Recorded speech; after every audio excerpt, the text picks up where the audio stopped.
Marshall was flying down the road in his EMT truck. His eyes may have been fixed on the road, but his mind was in an entirely different location. He was supposed to be with Chase right now. Not that he had a problem with Zuma or anything. It's just that if he had to die, he would rather it be by Chase's side. Instead, Skye would be the one by Chase's side and under his protection. Marshall knew exactly what Chase wanted to talk to her about, and he couldn't help feeling a little hurt at the fact that Chase switched him out. Ryder told Chase to pair up with him. Chase had never undermined Ryder's orders before.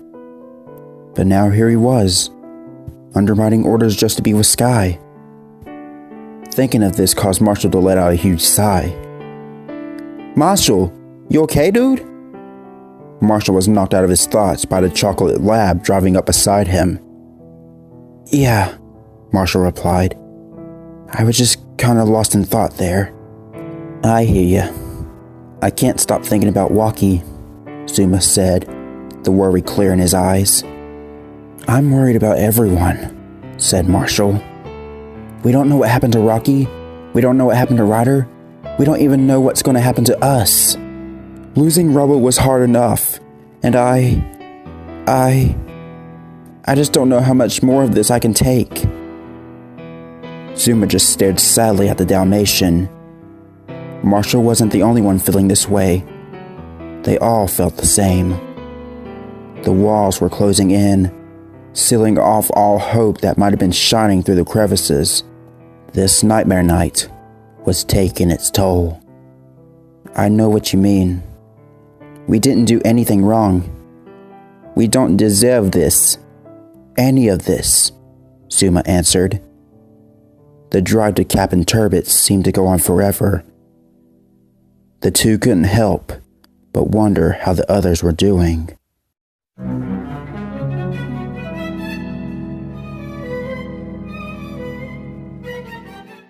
Skye sat outside of the porter's house, watching the crows.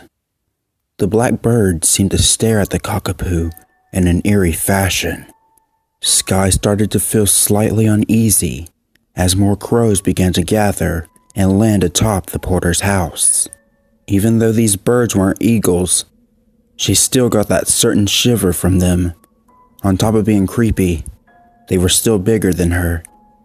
She moved a shaky paw to tap her pup tag. Chase? Have you found them yet?" she asked. "No, not yet," replied the shepherd, searching the house. He looked from side to side. "My goggles picked up 2 heat signatures, but now that I'm in the house, I can't seem to see them anymore." He sighed. "Not only that, but I can't seem to focus. I keep thinking about what might have happened to Rocky. I just wish there was a way to see where he is." An idea suddenly came to Chase's mind. "That's it. Skye, use my drone. Launch it and tell it to find Rocky." Chase told her through his pup tag. "You should be able to see everything the drone sees on the monitor." Skye nodded, and she quickly ran back to Chase's spy cruiser. She looked confused at all the various buttons on the control panel. "Okay, now how do you work this thing?" she said to herself. She's seen Chase work it a few times, but not enough times to have it completely memorized. She tapped a few random buttons, and the holder for the drone extended from the top of the vehicle. "Nailed it," she said triumphantly. "Arf! Deploy drone, launch," she commanded. The drone shot out from the holder and began to soar in the air, flying in circles. Skye, watching this, tilted her head a little confused. "Why isn't it going anywhere?" She stared at it for a few more seconds before she mentally smacked herself. "Oh, that's right," she muttered out. She remembered that she had to give the drone a command after it's launched. "Find Rocky!" she yelled into the air. The drone registered the command and quickly took off into the distance. Skye turned her attention back to the monitor on the back of Chase's vehicle. She watched the view through the surveillance of the drone, looking for any sign or sight of her friend. Back inside the porter's house, Chase was sniffing around the hallways until he picked up a familiar scent. "This is Alex's scent," he said to himself. He followed the scent through the hallway until he came to a hatch embedded into the floor. Chase opened the hatch to find stairs that led to some kind of dark basement. He winced as the smell of burning flesh filled his nose. "This doesn't seem like a good sign," he said, walking down the stairs. "Their scent is strong down here. Were they trying to hide?" Chase stepped onto the basement floor and saw a furnace against the wall.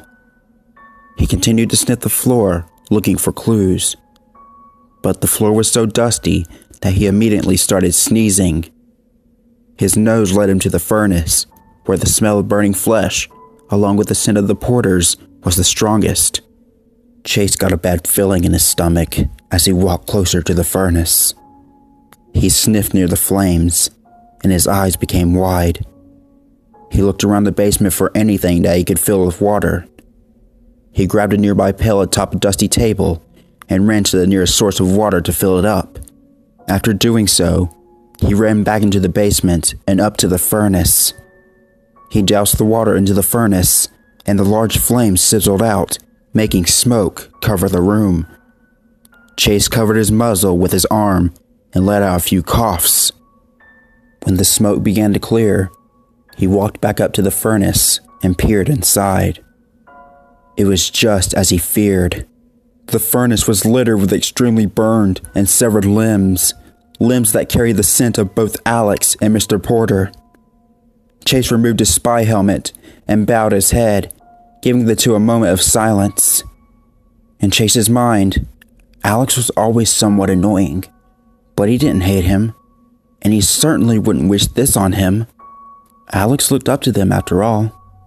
Mr. Porter was very loved by all the pups. He never failed to give them treats, fruits, or desserts every now and then, and was such a kind and gentle man. How am I going to tell Skye that we were too late? How am I going to tell the others that we failed? Skye continued to watch the drone monitor. She could still feel the beady eyes of the crows watching her. The monitor started to get fuzzier and fuzzier. "That's not supposed to happen," she said to herself. It wasn't long before the drone's view completely faded from the monitor. Suddenly, Skye's ears picked up the sound of flapping close by. When she turned her head to look, she saw the crows that were previously watching her take flight into the air, circling just above her. She began to feel even more uneasy as countless more groups of crows joined in. The pitch-black birds swarmed above her like a tornado, preparing to touch down. There were so many of them. The sound of heavy breathing reached her ears, and she turned around to look behind her. She looked at the monitor in shock as it blinked back and forth from static to an image of Bloodbeard. "Those who gaze at the moon as I pass shall soon find that night to be their last." Skye immediately took off running after hearing the voice. The large flock of crows proceeded to pursue her. "Chase! They're after me! I need help!" Skye yelled through her pup tag. What's happening? Who's after you? Chase asked, the worry clear in his voice. "It's the crows! They're chasing me! I heard the voice and saw the ghost!" Before she could even finish the sentence, Chase dropped his helmet and was already dashing back up the basement stairs and through the dark hallways on his way to the exit. "No, please, not her," he thought to himself. "Faster, I need to go faster." He thrusted his legs out, picking up speed. Skye was running as fast as her little legs would take her. She tried her hardest not to look back. But when she did, 4 crows swooped down from the flock above her and lashed onto her ears with their beaks. They yanked her high into the sky while she screamed. They took her higher and higher. No matter how hard she tried, she couldn't break free from their strong beaks. She watched as the ground had continued to shrink. "Where are you taking me?" she asked them. The answer that she demanded was not given. As the crows soared high above the clouds, they released the cockapoo and she began plummeting to the ground at a fast rate. She continued to scream. Chase, who had just made it out the front door, watched in horror as she fell from the sky a distance away from him. He sprinted in her direction as quickly as he could. "Please make it, please make it," he repeated. Skye could only watch as the ground grew closer. "Arf! Net!" Chase shot out his net towards Skye. Horror had filled him as Skye hit the ground before the net could catch her. "No!" Chase cried out, stopping in his tracks. Skye grunted as pain coursed through her entire body. She felt as though she had broken a few bones. The crows then swooped down in a tornado and surrounded Skye, assaulting her. They continuously pecked at her, accidentally pecking her pup tag, activating it. All the others could now hear her screams through their pup tags. A crow plucked out her eye, while another nipped off her nose. Numerous flocks of crows pecked and pulled off every part of the paying cockapoo. Chase rushed over towards her, tears filling his eyes. "No! Not her! Not her!" he kept yelling. He rushed into the swarm, biting, kicking, and smacking any bird in sight while he tried to reach the cockapoo. The bird's attacks on the female didn't waver, nor did they turn their attention to Chase or attack him. Chase wasn't giving up. He continued to inch his way through the swarm. He could no longer see Skye. The only thing in sight was a bundle of crows, flapping and pecking their prey. The flock slowly calmed, and they began to cease their attacks on the female. Chase ran to the remaining flock that covered where Skye was and released his fury on them, biting, stomping, and pummeling them fiercely. The other crows saw this and scattered away into the sky in panic. Chase looked in front of him and stood shivering. Skye? Was that you screaming? Is everything alright? Marshall's voice rang from her pup tag. Skye? Skye, are you there? The dolly received no answer. Chase, are you there? Zuma asked the shepherd as Chase's tag lit up. Chase, did something happen? Dude, come on, answer me! He pleaded. Yet he still received silence. Chase just stared as if he was put in a trance. He stared at Skye's bloody collar. He stared at her flashing pup tag. He stared at her scattered fur and ripped aviator cap. He stared at her no longer visible body. All that remained were her goggles and tiny pieces of flesh. He didn't cry. He didn't whimper. He didn't cringe. He just stared, broken and numb, to the world around him.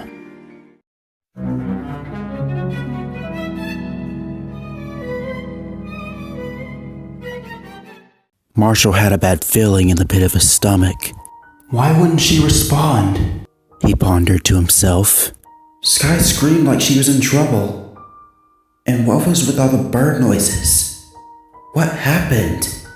All these questions and more ran through his mind as he and Zuma closed in on the dock. They looked around to see that Captain Turbott's boat was nowhere in sight. Zuma focused his eyes over the waves in the distance. He was able to spot a ship far out in the sea near a little island with a lighthouse. There! He's on Seal Island, said Zuma. Hop on my hovercraft. We'll have to cross the ocean. Marshall gulped. For some reason, crossing the ocean on a night like this just didn't sit right with him. He jumped out of his EMT truck and slowly walked over to the hovercraft. He hesitated for a moment. What's wrong? Zuma asked him. Nothing, Marshall said, shaking his head. He decided to push the thoughts away. Marshall reached out his paw to Zuma, and the lab helped him into the back seat of the hovercraft. Once Marshall was seated and buckled in, Zuma took off, picking up speed across the sand and zoomed off into the ocean. The two watched the waters and how the blood moon reflected on the surface of it.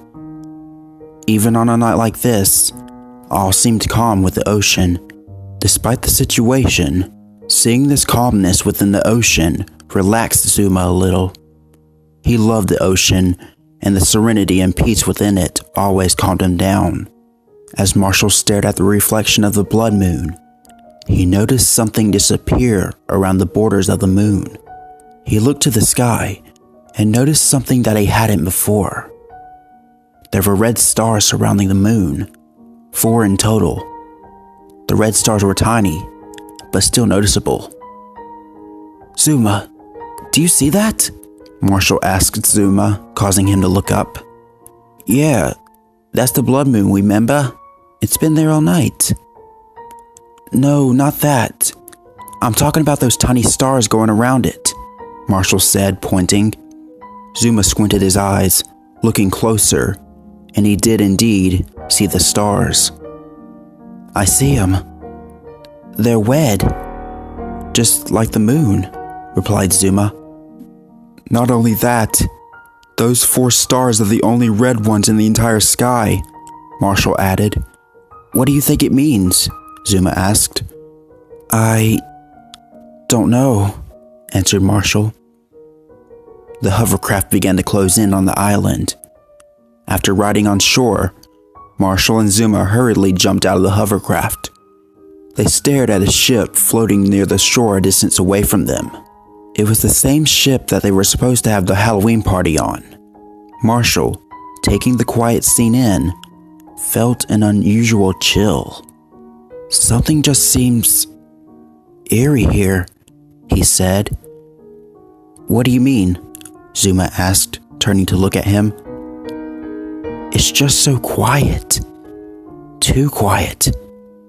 It makes me feel uneasy," Marshall answered.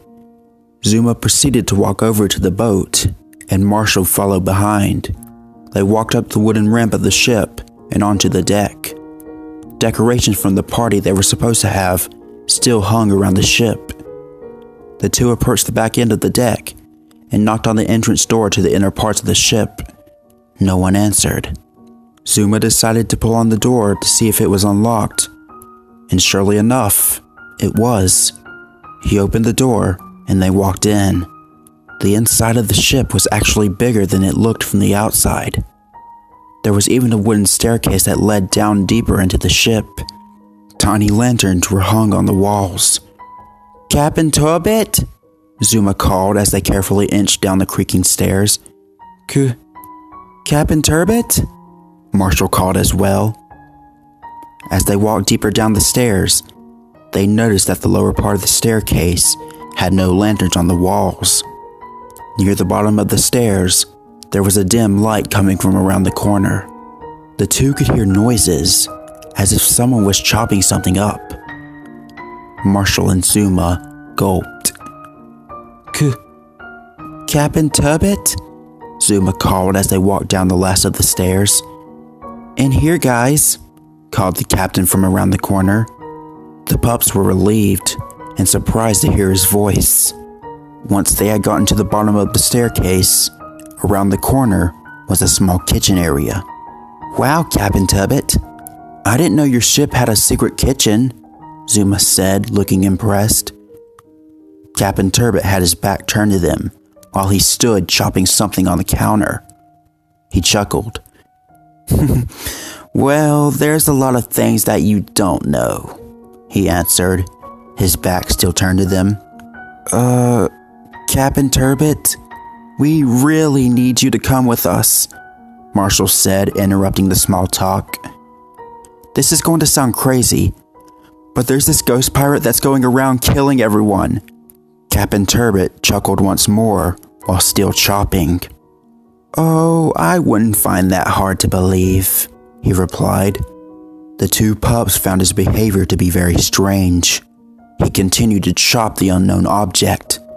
This made Marshall curious, and as a result, he began to slowly walk forward to get a better view of what the captain was doing. As he walked past the side counter, something caught his eye. He quickly looked over and gasped. Captain Turbot's orange knitted cap laid on the floor in a crimson trail. Marshall, eyes wide, began to shiver. Zuma, Marshall whispered out. Zuma walked over to where the Dalmatian stood. What's wrong? He asked. The lab soon got his answer as Marshall pointed in the direction of the cap. Zuma's heart stopped. Captain Turbot? Why is there blood on your cap? The lab asked, spooked. The captain didn't reply. He just continued to chop while humming in an eerie fashion. Marshall and Zuma slowly walked to the cap and peeked behind the counter. Behind that very counter laid Captain Turbot. The two pups' stomachs grew weak as they struggled to hold their vomit in their mouth. Looking at Captain Turbot, he had been completely dissected. His innards were splattered out with a few organs still being connected to his body. As they gazed at the gruesome and horrific sight, they could still hear the other Captain Turbot humming and chopping on the cutting board until his head turned around 180 degrees to reveal a red, pupilless eyeball and an expressionless face. Marshall and Zuma screamed, holding onto one another while he continued to hum and chop down on the now visible object. It appeared to be a heart, a human heart. The two pups wasted no time in bailing. They quickly ran out of the kitchen and fumbled up the staircase. The ghost didn't seem to be chasing them, but that fact didn't slow them down. They exited the ship, dashing down the ramp. But Marshall tripped and tumbled down the wooden ramp and into the sand. Marshall! Zuma called. Making his way down, he helped him up after reaching the bottom, and the two made way for the hovercraft. They were in such a panic that when they hopped in, they didn't even bother buckling up. Zuma started the hovercraft and took off in the ocean, heading back towards the town. The ghost pirate appeared on the shore that they had just left. Those who gaze at the moon as I pass shall soon find that night to be their last, he said before vanishing. Zuma's hovercraft hummed as it raced across the water. Marshall, he was gutted like a fish. Zuma couldn't believe what happened to Captain Turbot. He and the captain had a lot in common when it came to the sea. They both shared a deep interest and love in it. Now the only person he could relate to about such things was gone. The chocolate lad felt tears slipping down his cheeks. Marshall noticed this and gave him a gentle hug from behind. He couldn't find the words to say. Marshall let go of him as both of their ears picked up a splashing sound behind them. Marshall gasped and quickly turned around. His body froze upon what he saw. A giant black fin heading towards them at a great speed. Zuma! Zuma! Marshall called, shaking him. As Zuma turned around, the fin sunk back into the ocean before he could see it. What? Was it the ghost pirate? Is he still following us? He asked Marshall, panicked. It was a giant shark. It was following us, Marshall answered, looking equally terrified. A shark? We've never seen a shark in this ocean before, said Zuma. I didn't actually see it. Just the fin. But I'm sure that's what it was, answered Marshall.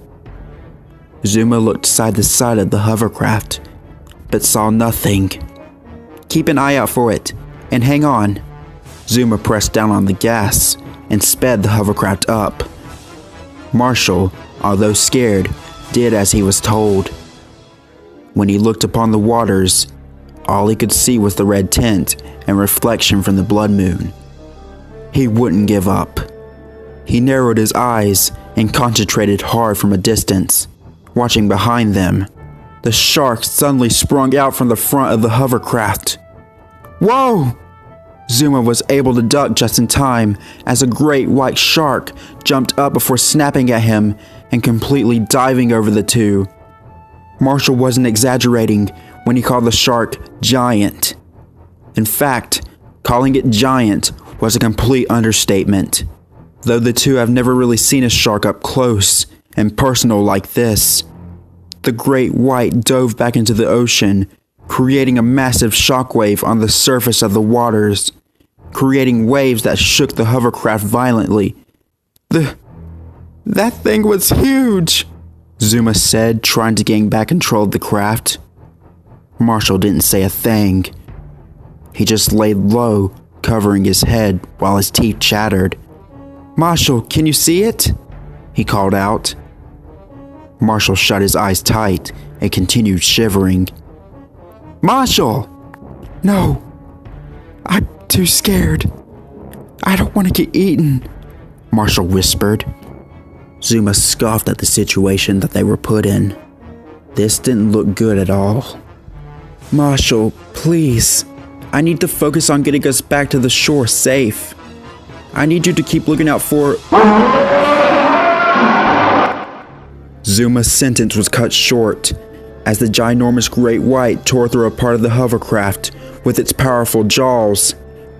The craft, now damaged and unbalanced, began to capsize over into the ocean, taking both pups down with it. Marshall struggled to breathe as he was already quickly running out of air as he sunk deeper into the crimson-like ocean. Zuma watched as the Dalmatian began to slip out of consciousness. Thinking quickly, he wasted no time activating his pup pack and oxygen mask and made straight for Marshall. He grabbed Marshall around the waist, removed his oxygen breather, and gave it to his drowning friend.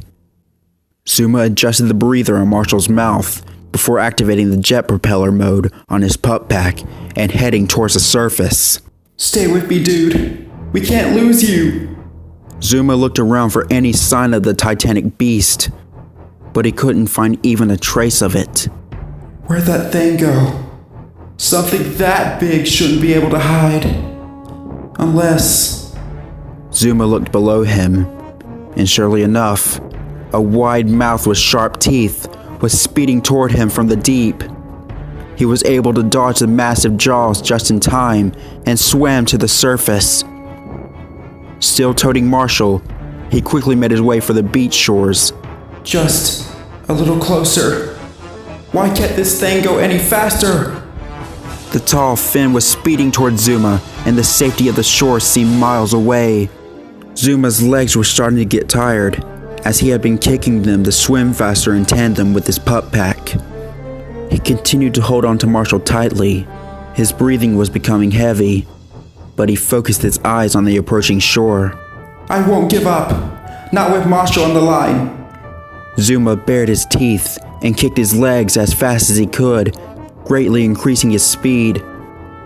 Soon, he was able to create a wide distance between himself and the titanic fin. The great white tried to shorten the distance by lunging at the lab, but missed. The force of the shark crashing into the water next to Zuma caused a wave to form and pushed Zuma and Marshall the rest of the distance to the shore. The force of the shark crashing into the water next to Zuma caused the wave to form and pushed Zuma and Marshall the rest of the distance to the shore. Marshall slipped out of Zuma's hold, and both of them landed in the shallow water. Marshall coughed up water and slowly opened his eyes. "Huh? Where are we? Where's the shark?" he asked, looking around. "We're back on shore," Zuma answered. He was lying in the shallow water, completely exhausted. "But the last thing I remember is falling into the ocean." Marshall turned his attention towards Zuma. "Did you save me?" he asked. Zuma chuckled. "Barely. You really need to lay out the pup treats," he said, smiling at Marshall. "Thanks, Zuma. I thought I was a goner," he said, looking down. "Hey, we're a team, and you're my friend. I couldn't just leave you behind." The great white sprang from the ocean and onto the shallow water, catching the lower part of Zuma's body in its teeth. Zuma yelled out in pain. Marshall looked shocked. The shark proceeded to try and wiggle its way back into the ocean with Zuma in tow. "Marshall!" Zuma called out to the Dalmatian, reaching out for him. Marshall snapped out of it and ran to him. Grabbing both of Zuma's paws, he tried to pull him from the shark's mouth. "No! No!" Marshall yelled with tears in his eyes. The shark was pulling him along with Zuma. "Zuma, no! We can't lose you!" "It's okay, Marshall. I'll be fine." Marshall looked at him with wide, tearful eyes. "If you don't let go, you'll die too," Zuma said, trying to be strong for his friend. "Zuma! You have to protect the others." Zuma yanked his paws from Marshall. Just before the great white wiggled back into the ocean with him, Marshall ran to the end of the shallow water and stared into the deep. He watched as crimson liquid began to surface to the top and let a tear slip into the ocean. In the reflection of the water, he watched as another red star faded out of sight from around the blood moon, leaving only 3 remaining stars. "Zuma!" His voice echoed across the seas. He bawled and pounded the water mercilessly. "Come back! Zuma! Zuma!" As Marshall continued to grieve, he didn't even notice his pup tag light up. "Can anyone hear me?" Spoke a familiar but raspy voice. "Need help. Marshall. Need you. Downtown. Truck totaled. Katie injured. Need medical attention."